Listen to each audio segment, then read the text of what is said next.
Hello प्यारे students, स्वागत है आपका हमारे इस यूट्यूब चैनल में।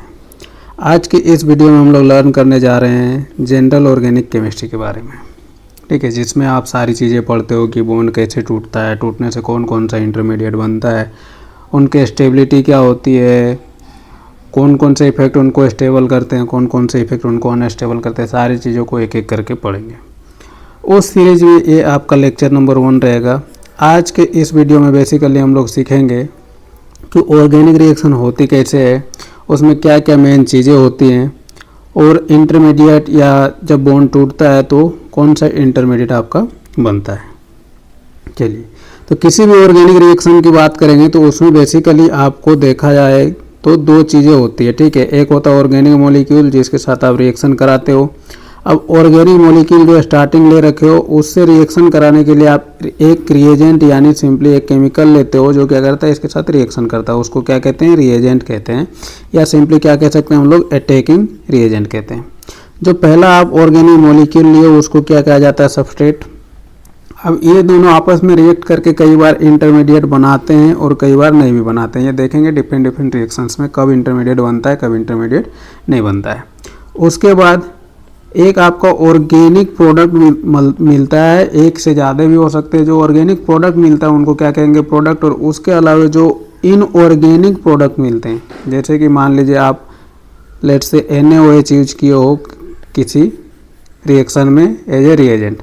अब यहाँ से मान लीजिए प्रोडक्ट आपका NaCl बना, तो ये क्या है, इनऑर्गेनिक प्रोडक्ट बनेगा। तो इस तरीके के जो प्रोडक्ट बनते हैं उनको क्या कहा जाता है, बाय प्रोडक्ट। यानी मेन प्रोडक्ट के अलावे जो एक्स्ट्रा प्रोडक्ट बनते हैं उनको क्या कहेंगे, सिंपली बाय प्रोडक्ट। अब देखो, सबस्ट्रेट समझते हैं कि सबस्ट्रेट किसको कहेंगे। तो सबस्ट्रेट हम लोग सिंपली कह सकते हैं कि वैसा स्पीसीज जो हम लोग कार्बन कंटेनिंग कंपाउंड जो स्टार्टिंग में ऑर्गेनिक मॉलिक्यूल ले रहे हैं, वैसा ऑर्गेनिक मॉलिक्यूल जो क्या कर रहा हो, कार्बन सप्लाई कर रहा हो किसको, न्यू बॉन्ड को। यानी जो नया बॉन्ड बन रहा है उसमें बेसिकली जो कार्बन सप्लाई कर रहा है उसको क्या कहेंगे, सबस्ट्रेट। इसके अलावा अदर जो रिएक्टेंट हम लोग यूज करेंगे उसको क्या कहते हैं, रिएजेंट। अब कई केसेस में क्या होता है कि दोनों के दोनों जो रिएक्टेंट है क्या करते हैं, कार्बन सप्लाई करते हैं to the new bond. New bond को क्या करते हैं, कार्बन सप्लाई करते हैं। ऐसे केस में कैसे हम लोग डिसाइड करेंगे कि सबस्ट्रेट क्या कौन सा है या रिएजेंट कौन सा है। तो उस केस में सिंपली आप ध्यान ये रखोगे कि वो मॉलिक्यूल, ऑर्गेनिक मॉलिक्यूल या जो 2 मॉलिक्यूल है रिएक्टेंट बेसिकली, उनमें से वो मॉलिक्यूल जिस पर हमें ज़्यादा ध्यान है, यानी जो फोकस जिस पर हमारा ज़्यादा है, यानी जो मेनली हमें प्रोडक्ट बनाने में हेल्प कर रहा है ज़्यादा, यानी प्रोडक्ट में जिसके कार्बन जा रहे हैं उसको बेसिकली क्या कहेंगे हम लोग, सबस्ट्रेट। यानी वैसा molecule, the molecule on which the attention is focused, यानी जिस मॉलिक्यूल में हमारा जो अटेंशन रहेगा मेनली वो फोकस रहेगा उसको क्या कहेंगे, सबस्ट्रेट। और उसके अलावा जो मॉलिक्यूल रहेगा उसको क्या कहेंगे, रिएजेंट।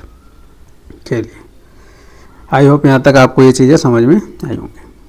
अब एक जनरल ऑर्गेनिक रिएक्शन लेते हैं। ठीक है, मान लीजिए हमारे पास AB कोई मॉलिक्यूल है, सबस्ट्रेट है, इसमें हमने रिएजेंट डाला, रिएजेंट के बाद हमें क्या मिल गया, प्रोडक्ट मिल गया। ठीक है, तो कोई भी ऑर्गेनिक रिएक्शन होने के लिए सबसे पहली बात क्या है, क्या होना चाहिए। अब देखोगे कि ऑर्गेनिक मॉलिक्यूल ले रहे हैं तो AB के बीच में क्या है, एक ये बॉन्ड है, और ये किस तरीके का बॉन्ड रहता है आप देखोगे तो ये कोवैलेंट बॉन्ड है। ठीक है, तो जब प्रोडक्ट बनेगा तो ये जो बॉन्ड है, इस बॉन्ड को पहले क्या होना पड़ेगा, ब्रेक होना पड़ेगा, फिर रिएजेंट के साथ कोई नया बॉन्ड बनेगा, तभी जाकर के क्या होगा, आपका प्रोडक्ट बनेगा। यानी अगर कोई भी ऑर्गेनिक रिएक्शंस की बात करें, यानी एवरी ऑर्गेनिक रिएक्शन या ईच ऑर्गेनिक रिएक्शन में अगर बात करेंगे तो बेसिकली 2 चीज़ें होती हैं। पहला चीज़ क्या है कि जो पुराना बॉन्ड है दैट ब्रेक्स डाउन, यानी bond breaking of old bond. और क्या होता है, एक नया बॉन्ड फॉर्मेशन होता है, यानी new bond formation takes place between substrate and the reagent. Simply हम लोग ऐसे कह सकते हैं। तो पहला चीज़ क्या है कि पहले बॉन्ड ब्रेक होगा, फिर नया बॉन्ड फॉर्मेशन होगा, तभी जाके क्या होगा, आपका ऑर्गेनिक रिएक्शन होगा। तो सबसे पहले हम लोग समझते हैं कि बॉन्ड ब्रेकिंग किस किस तरीके से होता है। चलिए, तो बॉन्ड ब्रेकिंग फेनोमेनन को हम लोग समझते हैं। अब देखो, बॉन्ड ब्रेकिंग हम लोग सबस्ट्रेट का पहले बॉन्ड ब्रेक करेंगे। AB है हमारे पास सबस्ट्रेट। ठीक है, अब देखो AB बॉन्ड कैसा है, आपका कोवैलेंट बॉन्ड है। अब कोवैलेंट बॉन्ड है यानी आप जानते हो इसमें एक एक इलेक्ट्रॉन दोनों के होंगे, दोनों के शेयरिंग से ही क्या बना रहता है, ये बॉन्ड बना रहता है। ठीक है, तो इस बॉन्ड को तोड़ने के हमारे पास बेसिकली 2 तरीके हैं। अब दो तरीके क्या हैं समझते हैं। जैसे मान लीजिए एक इलेक्ट्रॉन ए का है, दूसरा इलेक्ट्रॉन बी का है।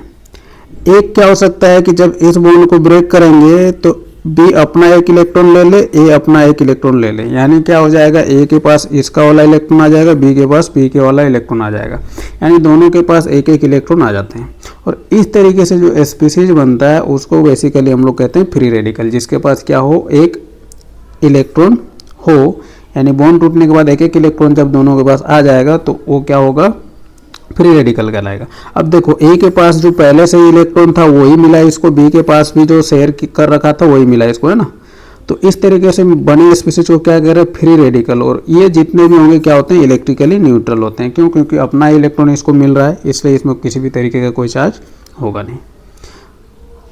इस तरीके के जो बॉन्ड ब्रेकिंग होगा तो एक एक इलेक्ट्रॉन दोनों को मिल रहा है, और इस तरीके के बॉन्ड ब्रेकिंग को कहते हैं क्या, homolytic bond fusion, homolytic bond breaking या बॉन्ड फ्यूजन।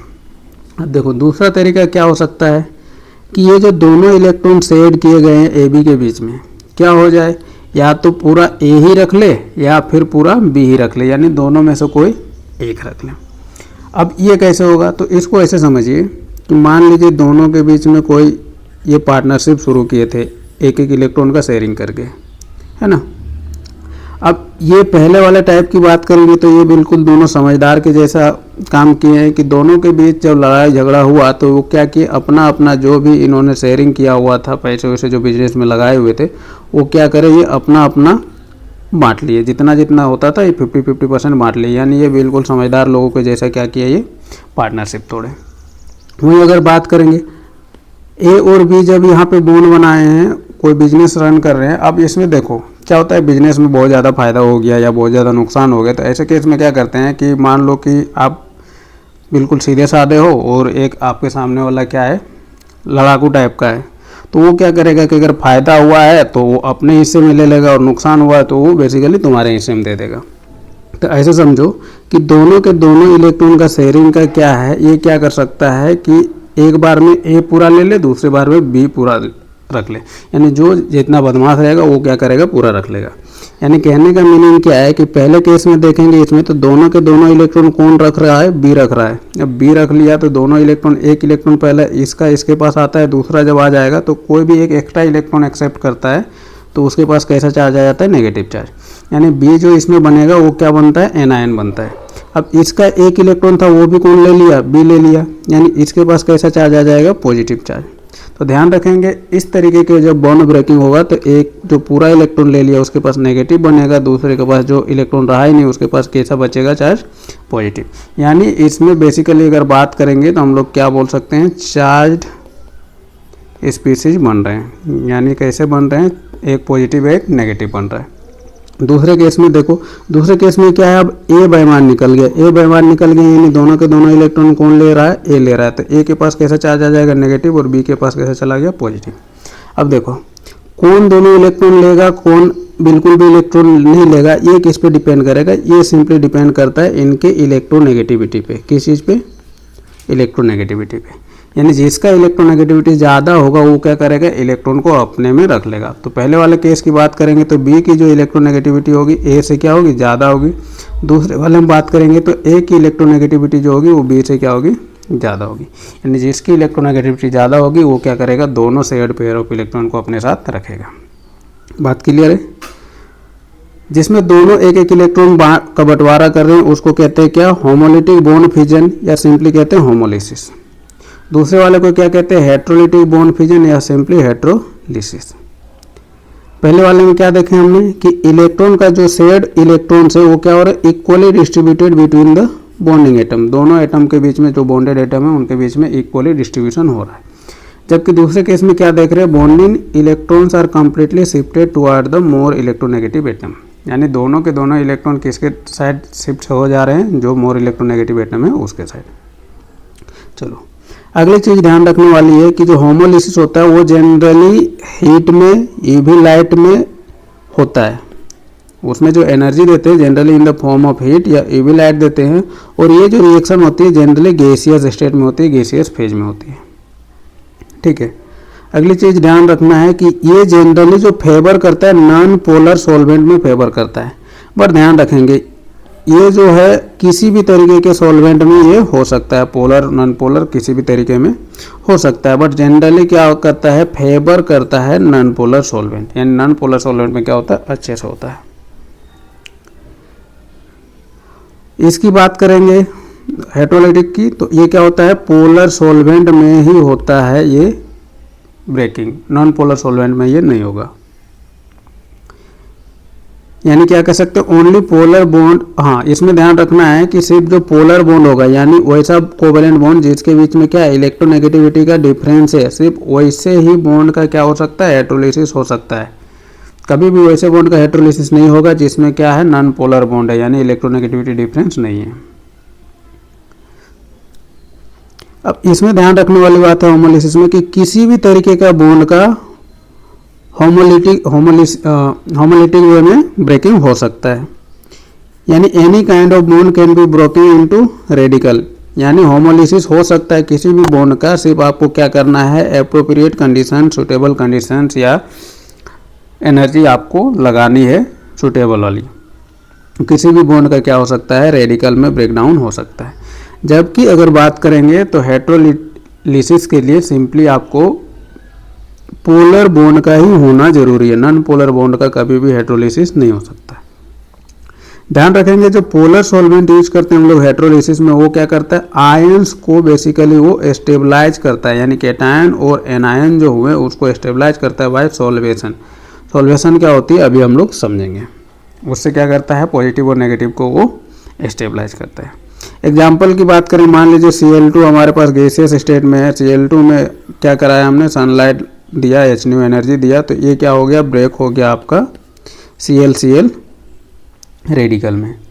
ध्यान रखेंगे यहाँ हमेशा जो होगा जनरली, वैसे तो होमोलिसिस किसी भी बॉन्ड में हो सकता है बट जनरली नॉन पोलर में ये आसानी से होगा, ठीक है। ये पोलर वाले में भी होमोलिसिस होता है, ध्यान रखेंगे, यानी किसी तरीके के बॉन्ड में, यानी किसी भी तरीके का बॉन्ड होगा उसमें होमोलिसिस हो सकता है, लेकिन ध्यान रखें कि हेटेरोलिसिस के लिए पोलर बॉन्ड का ही होना जरूरी है, नॉन पोलर का कभी भी हेटेरोलिसिस नहीं होगा, इस चीज़ का ध्यान रखेंगे।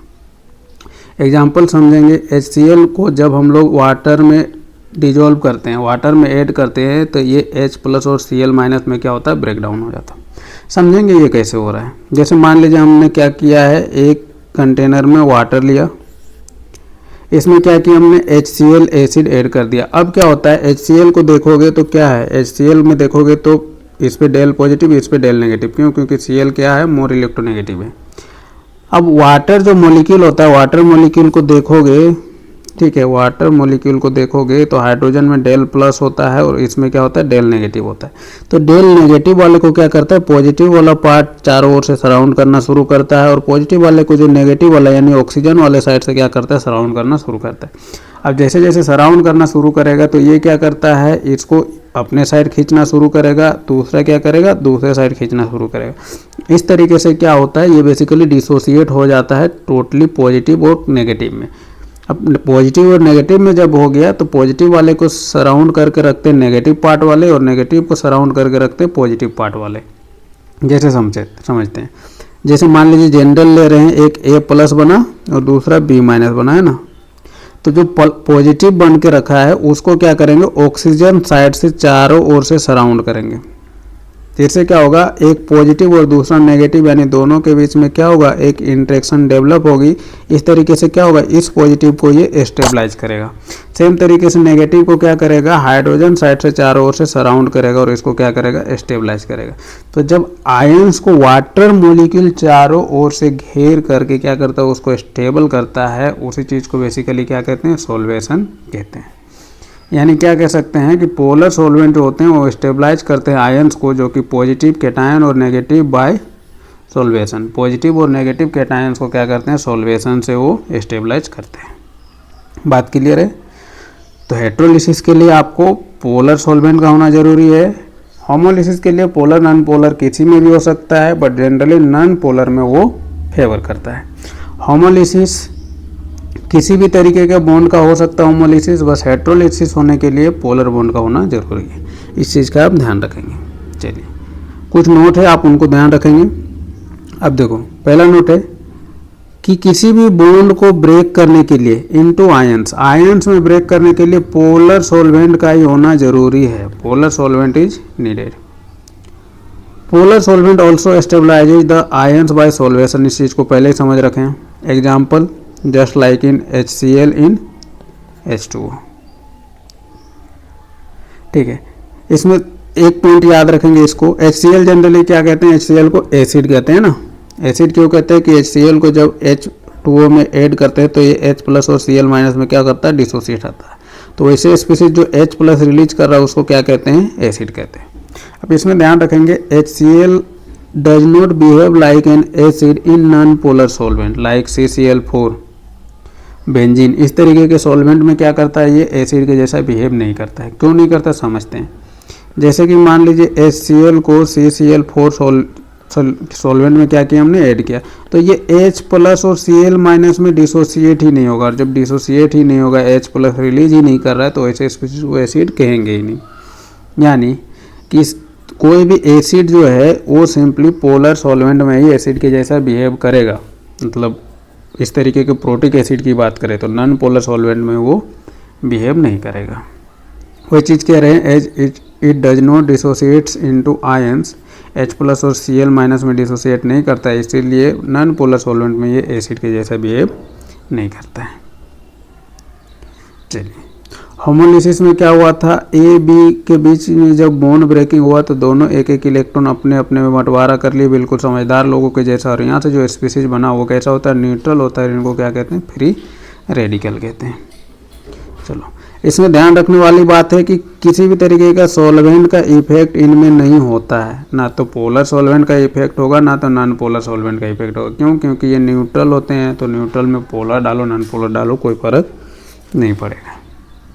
But generally non polar solvent क्या होता है, प्रीफर्ड होते हैं। बट किसी भी तरीके के सॉल्वेंट में ये हो सकता है, इस चीज़ का आप ध्यान रखेंगे। अब समझते हैं कि बॉन्ड ब्रेकिंग जब कर रहे हैं हम लोग, होमोलिसिस कर रहे हैं या हेड्रोलिसिस जब कर रहे हैं, तो कैसे ये हो रहा है या कैसे होता है। अब देखो AB के बीच में क्या है हमारे पास, AB के बीच में देखेंगे तो क्या है हमारे पास, एक कोवेलेंट बॉन्ड है। अब कोवेलेंट बॉन्ड है यानी दोनों के बीच में इलेक्ट्रॉन के शेयरिंग के साथ बॉन्ड बना हुआ है। तो इसमें आपको पहली एनर्जी ऐसी देनी होगी कि क्या करें, इन दोनों एटम्स को अलग अलग कर दें। ये A अपना इलेक्ट्रॉन लेके उधर चला जाए, B अपना इलेक्ट्रॉन लेके अलग हो जाए। यानी पहले जो एनर्जी देनी होगी वो बेसिकली क्या कर रहा है, इस बॉन्ड को तोड़ने में लग रहा है। इस बॉन्ड को तोड़ने में क्या लग रहा है, एनर्जी लग रहा है। यानी बॉन्ड तोड़ने के बाद A रेडिकल और B रेडिकल बन रहा है। तो पहले वाली एनर्जी को क्या कहेंगे हम लोग, बॉन्ड एनर्जी कहेंगे। और किस तरीके से ये ब्रेकिंग हो रहा है, होमोलिटिक वे में हो रहा है। यानी पहले वाले क्या कहेंगे, bond energy in homolytic fission. अब दूसरा क्या हो रहा है, अब A जो रेडिकल बना, ठीक है, आयंस में अगर आप फाइनल ब्रेक करना चाहते हो तो ये रेडिकल बना, रेडिकल बनने के बाद इस इलेक्ट्रॉन को हटाने के लिए जो एनर्जी देनी पड़ती है आपको, उस चीज़ को क्या कहते हैं, आयनाइजेशन एनर्जी। ठीक है, तो यहाँ से जो A2 देंगे जिससे क्या करें, ये प्लस और एक इलेक्ट्रॉन रिलीज कर दे, इस एनर्जी को क्या कहेंगे, A2 को आयनाइजेशन एनर्जी। अब देखो, ये जो इलेक्ट्रॉन रिलीज किया ये क्या करेगा, B उसी इलेक्ट्रॉन को एक्सेप्ट करेगा। यानी कोई भी एटम इलेक्ट्रॉन को जब एक्सेप्ट करता है तो उसको क्या कहते हैं, इलेक्ट्रॉन गेन एंथैल्पी या इलेक्ट्रॉन एफिनिटी। यानी E3 जो होगा वो क्या होगा, electron affinity. Electron affinity positive negative कुछ भी हो सकता है। इसका डिटेल आपको पीरियोडिक टेबल में पढ़ाया, पीरियोडिक प्रॉपर्टीज में पढ़ाया जाता है। ठीक है, वहाँ आप ध्यान देंगे। अगली बात, अब A पॉजिटिव और B नेगेटिव में जब ब्रेक हो गया तो इन दोनों के बीच में क्या रहता है कि इंटरेक्शन रहता है, जिसको आप सिंपली क्या कह सकते हो, इलेक्ट्रोवैलेंट या इलेक्ट्रोस्टैटिक इंटरेक्शन। अब इस इंटरेक्शन को तोड़ने के लिए, या मान लो इस चीज़ को सिंपली कहा जाता है लेटिस एनर्जी। इस इंटरेक्शन को तोड़ने के लिए आपको एक एनर्जी अलग से देनी पड़ेगी जिसको E4 कह रहे हैं, जो क्या करेगा, फाइनली इन दोनों को अलग अलग सेपरेट आउट कर देगा। तो क्या कह रहे हैं, जो E4 लग रही है उसको क्या कहेंगे, लेटिस एनर्जी, जो कि क्या कर रहा है, which is the energy required to separate the ions. Ions को सेपरेट करने में जो एनर्जी लग रही है उसी चीज़ को क्या कहेंगे हम लोग, लेटिस एनर्जी। ठीक है, अब देखो इसमें हमने एक टर्म यूज किया, बॉन्ड एनर्जी। बॉन्ड एनर्जी को समझते हैं, बॉन्ड एनर्जी होती क्या है। सिंपली ध्यान रखेंगे, it is the minimum amount of energy which is required to break the bond. किसी भी बॉन्ड को ब्रेक करने के लिए जो मिनिमम अमाउंट ऑफ एनर्जी लगती है उसी चीज़ को क्या कहते हैं, बॉन्ड एनर्जी। अब इसमें ध्यान रखेंगे ब्रेक करने के लिए जो एनर्जी लग रही है, ब्रेकिंग ऑफ बॉन्ड, इसमें जो बॉन्ड ब्रेकिंग होती है सिंपली ध्यान रखेंगे किस तरीके का होता है। अगर आपके पास दो ऑप्शन दिए रहेंगे, एक होमोलिटिक और हेट्रोलिटिक, तो किस तरीके का फिजन में एनर्जी लगती है मिनिमम, वो बॉन्ड एनर्जी कहलाती है। तो अभी हमने डिस्कस किया कैसी बॉन्ड ब्रेकिंग होनी चाहिए, होमोलिटिक,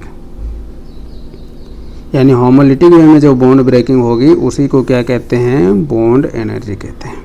ठीक है, एक टर्म इसमें पढ़ना होता है हमें, बॉन्ड डिसोसिएशन एनर्जी।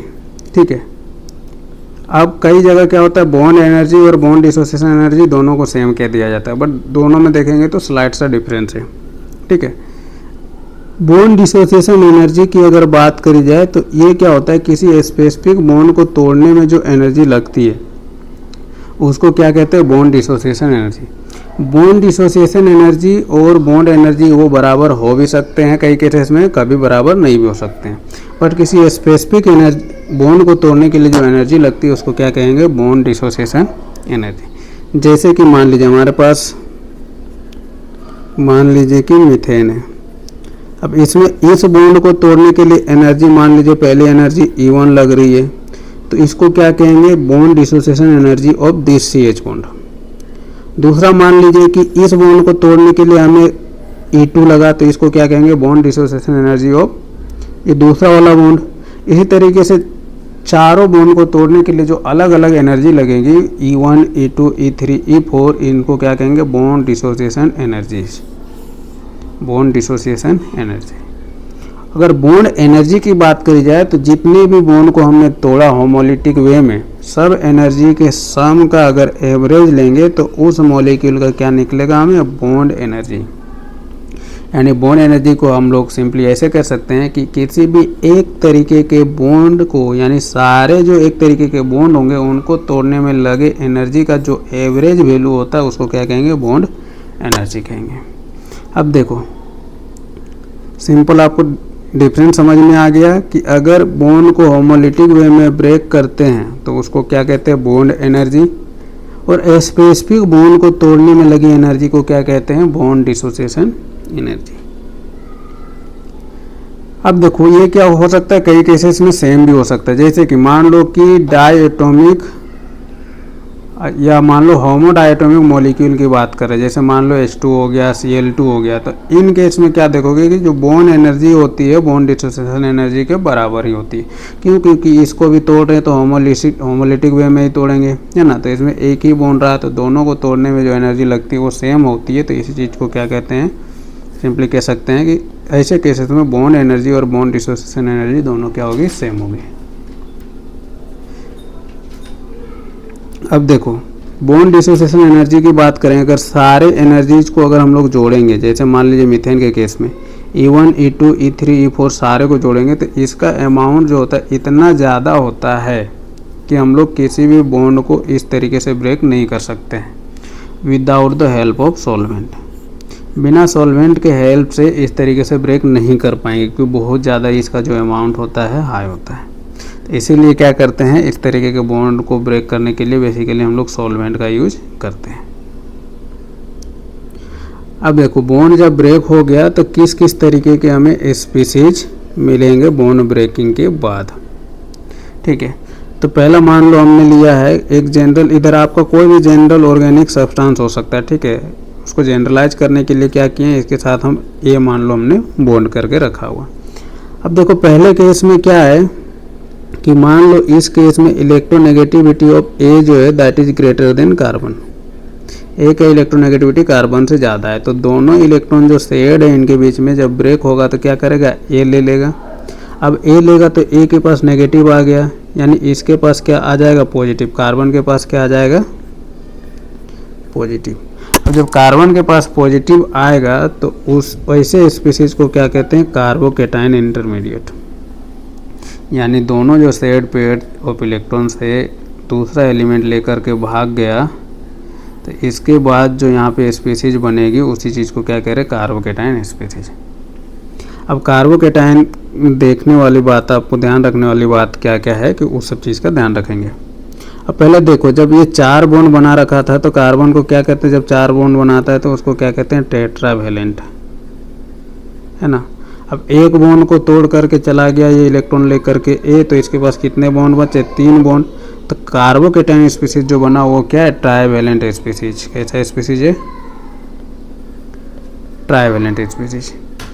पहले केस में देखेंगे तो इसके पास 4 बॉन्ड बने हुए थे, तो 4 बॉन्ड में कितने थे, 2 2 करके 8 इलेक्ट्रॉन थे। अब 2 इलेक्ट्रॉन लेकर के ए भाग गया, यानी इसके पास टोटल कितने इलेक्ट्रॉन बचे, 2 4 और 2 6, यानी टोटल कितने इलेक्ट्रॉनिक स्पीसीज हो गया, ये 6। यानी कह सकते हैं this is a incomplete octet which is having 6 electron. अब इनकम्प्लीट ऑक्टेट है, यानी ये जो p ऑर्बिटल है इसका क्या रह गया, खाली रह गया। इस p ऑर्बिटल में क्या कर सकता है, इलेक्ट्रॉन एक्सेप्ट कर सकता है। और वैसे स्पीसीज जो इलेक्ट्रॉन पेयर एक्सेप्ट करता है उसको क्या कहते हैं, लेविस एसिड कहते हैं। यानी carbocation can also behave like a Lewis acid. अगली चीज़ ध्यान रखने वाली बात यह है कि जब इसके पास 6 इलेक्ट्रॉनिक स्पीसीज हो गया, पहले क्या था 8 था, ऑक्टेट कंप्लीट था, अब 2 ले गया, तो क्या है, ये अनस्टेबल हो जाएगा। यानी this is a highly unstable और also highly reactive in nature. अब ये इलेक्ट्रॉन एक्सेप्ट कर रहा है, तो वैसे स्पीसीज जो इलेक्ट्रॉन एक्सेप्ट करता है या सिंपली इलेक्ट्रॉन सीकिंग स्पीसीज होता है उनको क्या कहते हैं, इलेक्ट्रोफिलिक इन नेचर, या सिंपली क्या कह सकते हैं, इलेक्ट्रोफाइल कह सकते हैं। यानी कार्बोकेटाइन जो होता है वो इलेक्ट्रोफाइल भी होता है या इलेक्ट्रोफिलिक इन नेचर होता है। नंबर ऑफ लोन पेयर्स की बात करेंगे तो एक भी लोन पेयर नहीं है, यानी 0। नंबर ऑफ बॉन्ड पेयर की बात करेंगे तो नंबर ऑफ बॉन्ड पेयर कितने हैं, 3 है, तो number of bond pairs 3। Unpaired electrons कितने हैं इसमें, 0।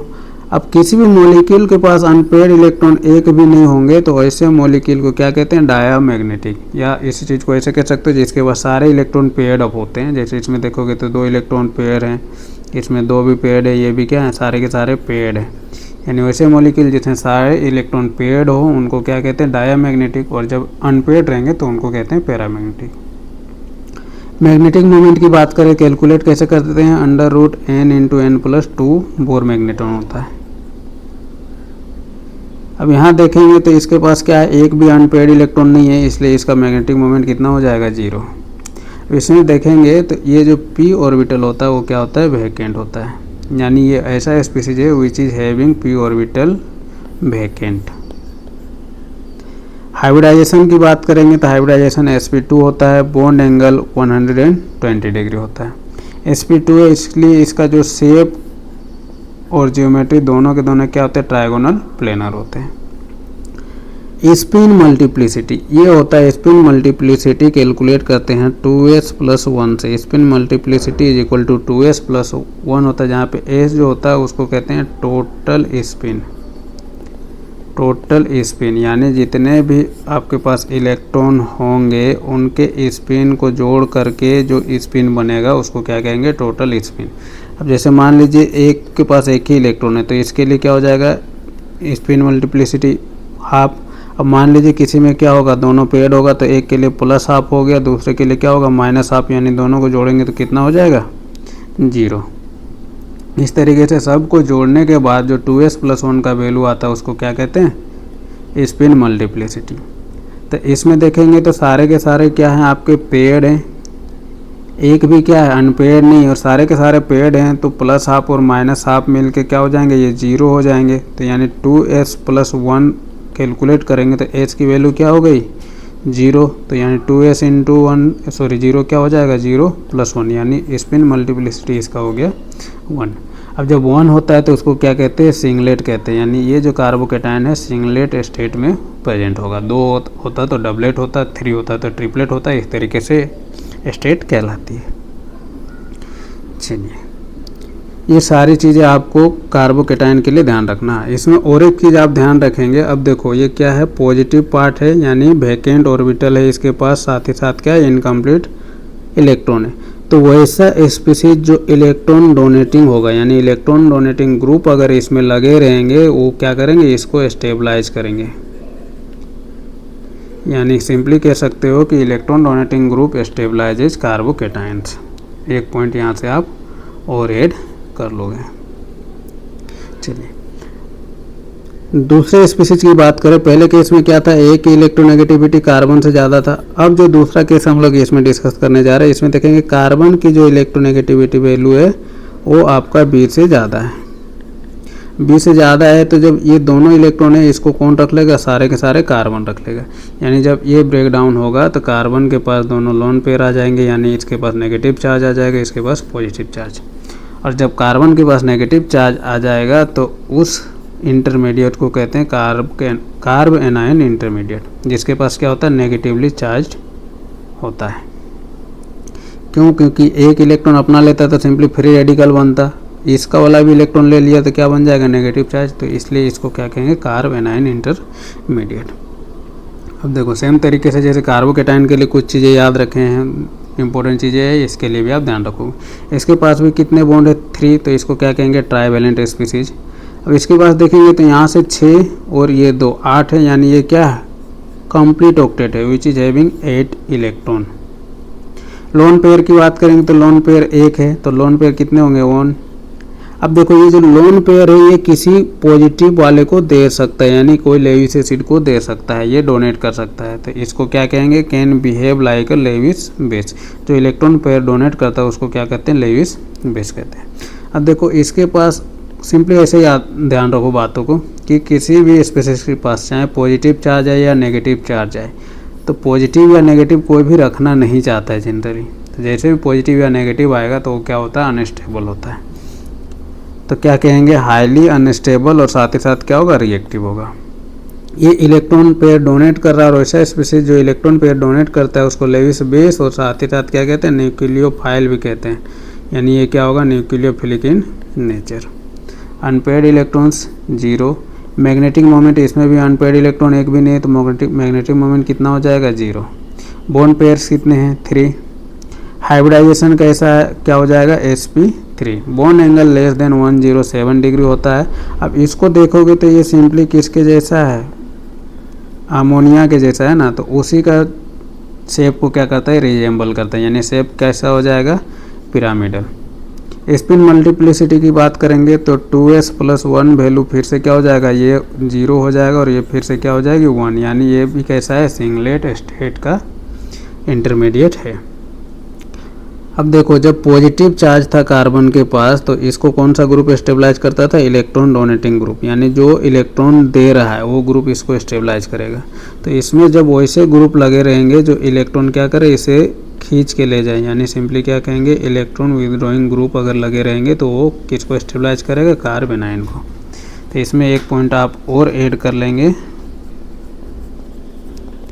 कि electron withdrawing groups stabilises carb anion intermediate.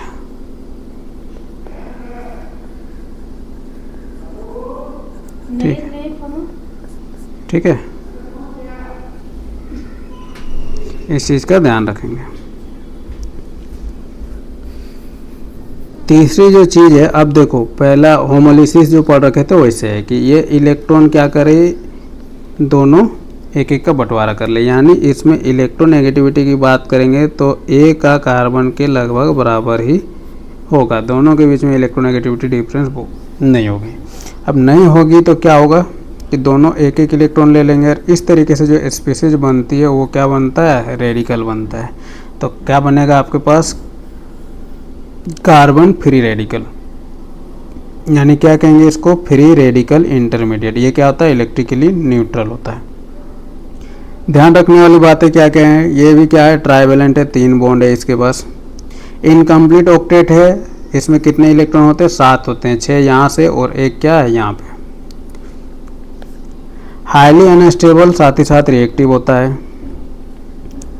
Neither Lewis acid nor Lewis base, ना तो ये एक्सेप्ट कर सकता ना ही डोनेट कर सकता है। ठीक है, ध्यान रखेंगे इसको। लोन पेयर कितने हैं, 0।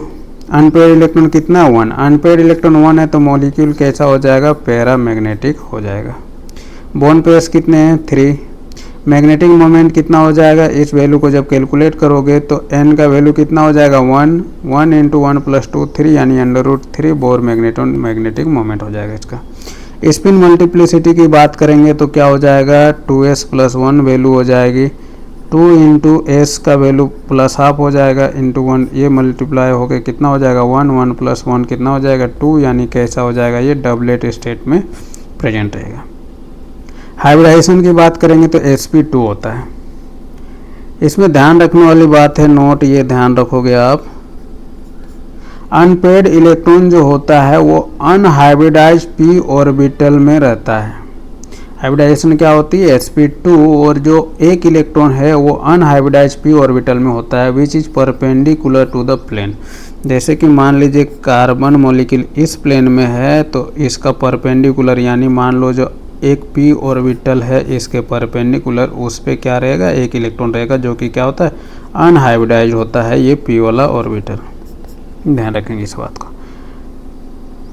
बॉन्ड एंगल जो होता है नियरली इक्वल टू 120 डिग्री होता है, या कह सकते हो स्लाइटली लेस देन 120 होता है। क्यों? क्योंकि देखोगे तो इसके पास p ऑर्बिटल में एक इलेक्ट्रॉन आ गया, ये इलेक्ट्रॉन क्या करेगा, इस चीज़ को बॉन्ड पेयर को रिपेल करेगा, तो थोड़ा सा बॉन्ड एंगल क्या होता है डेविएट होता है। इस चीज़ को आप ध्यान रखेंगे। चलो अब यहाँ से जो चीज़ें बताने जा रहे हैं इस चीज़ को आप वेरी वेरी इंपॉर्टेंट मान लो, ये कई बार डायरेक्ट पूछ लेता है। ठीक है, देखो हाइब्रिडाइजेशन जो होता है कार्बन फ्री रेडिकल का क्या होता है sp2 होता है, और मॉलिक्यूल कैसा होता है प्लेनर होता है। बट अगर बात करेंगे CF3 रेडिकल के केस में, यानी हाइड्रोजन के जगह पे क्या हो सारा का सारा फ्लोरीन हो, तो इस केस में जो हाइब्रिडाइजेशन होता है sp3 होता है। क्या होता है sp3 होता है। ये बहुत ज़्यादा इंपॉर्टेंट है, इस चीज़ को आप ध्यान रखेंगे। अब ऐसा क्यों होता है इस चीज़ को हम लोग समझते हैं। क्या कह रहे हैं CF3 के केस में एक्सपेक्ट करेंगे हम लोग sp2, लेकिन ये नहीं होता है। एक्चुअल क्या होता है ये sp3 होता है और ये पिरामिडल शेप का होता है। ठीक है, अब समझते हैं कि ऐसा क्यों होता है। अब पहला मान लो हमने क्या लिया है CH3 रेडिकल लिया है, दूसरा हमारे पास CF3 रेडिकल है। ठीक है, दोनों में क्या है, इसके पास 3 हाइड्रोजन है, इसके पास क्या है 3 फ्लोरीन है। 3 क्या है फ्लोरीन है। अब हाइड्रोजन और फ्लोरीन में देखो बेसिक डिफरेंस क्या है, इसके पास लोन पेयर है, ये कैसा है मोस्ट इलेक्ट्रोनेगेटिव एटम है। अब इलेक्ट्रोनेगेटिव एटम क्या करेगा, इलेक्ट्रॉन को अपने टुवर्ड्स पुल करेगा। ठीक है, अब इसमें ऑक्सीडेशन स्टेट की बात करेंगे दोनों में, तो इसमें क्या है जब इस बॉन्ड को ब्रेक करेंगे तो कार्बन के पास पॉजिटिव डेवलप होगा, क्योंकि कार्बन और हाइड्रोजन में मोर इलेक्ट्रोनेगेटिव कार्बन है, इसके पास क्या होगा नेगेटिव। तो एक बॉन्ड को तोड़े तो एक नेगेटिव, दूसरे को तोड़ेंगे दूसरा नेगेटिव, तीसरा को तोड़ेंगे तीसरा नेगेटिव, यानी इसमें जो चार्ज डेवलप हो रहा है यानी ऑक्सीडेशन स्टेट उसको क्या कहेंगे -3। सेम तरीके से जब इस बॉन्ड को तोड़ेंगे तो इसके पास नेगेटिव, इसके पास प्लस, इस तरीके से तीनों को जब तोड़ेंगे तो इसके पास क्या आ जाएगा +3। ठीक है, ये चीज़ें क्लियर है। अब आप सिंपल जानते हैं कि किसी भी स्पीसीज में नेगेटिव चार्ज जैसे जैसे इंक्रीज करता है उसका साइज क्या होता है इंक्रीज होता है, और पॉजिटिव चार्ज जैसे जैसे इंक्रीज होगा एटम का साइज क्या होता है डिक्रीज होता है। ठीक है, अब समझो कि पहले वाले में क्या हो रहा है नेगेटिव चार्ज डेवलप हो रहा है तो एटम का साइज इंक्रीज होगा, एटम का साइज इंक्रीज होगा यानी ऑर्बिटल का जो साइज है वो भी क्या होगा इंक्रीज होगा। अब 1s orbital, 2s orbital, 2p orbital, अब क्या होता है साइज इंक्रीज होने की वजह से 2s और 2p के बीच का जो एनर्जी गैप है वो क्या हो जाता है बहुत ज़्यादा बढ़ जाता है, या सिंपली कहते हो बहुत ज़्यादा डिफरेंस होता है इनके बीच में। तो ऐसे केस में क्या होता है कि सिर्फ और सिर्फ 2 ऑर्बिटल्स p के जो है 2p के 2 ही ऑर्बिटल्स पार्टिसिपेट करते हैं हाइब्रिडाइजेशन में, यानी p में देखोगे तो आपके पास 3 इलेक्ट्रॉन है, 3 इलेक्ट्रॉन में जो 2s का एक इलेक्ट्रॉन है इसके साथ 2 ही ऑर्बिटल हाइब्रिडाइज करते हैं और इसके साथ क्या बनाते हैं sp2 हाइब्रिडाइज ऑर्बिटल बनाते हैं, और एक इलेक्ट्रॉन जो रहता है ये अनहाइब्रिडाइज ऑर्बिटल में प्रेजेंट रहता है। ठीक है, इसीलिए इसकी हाइब्रिडाइजेशन क्या होती है sp2 होती है। जबकि देखोगे CF3 के केस में तो इसमें क्या है कार्बन का एटम जो है वो उसका साइज क्या हो जाता है डिक्रीज कर जाता है, जिसके बीच में देखोगे तो इनके एनर्जी गैप क्या होती है कम होती है, और एनर्जी गैप कम होती है जिससे सिंपली क्या होगा ऑर्बिटल भी क्या होती है कॉन्ट्रैक्टेड हो जाती है, ये छोटी हो जाती है।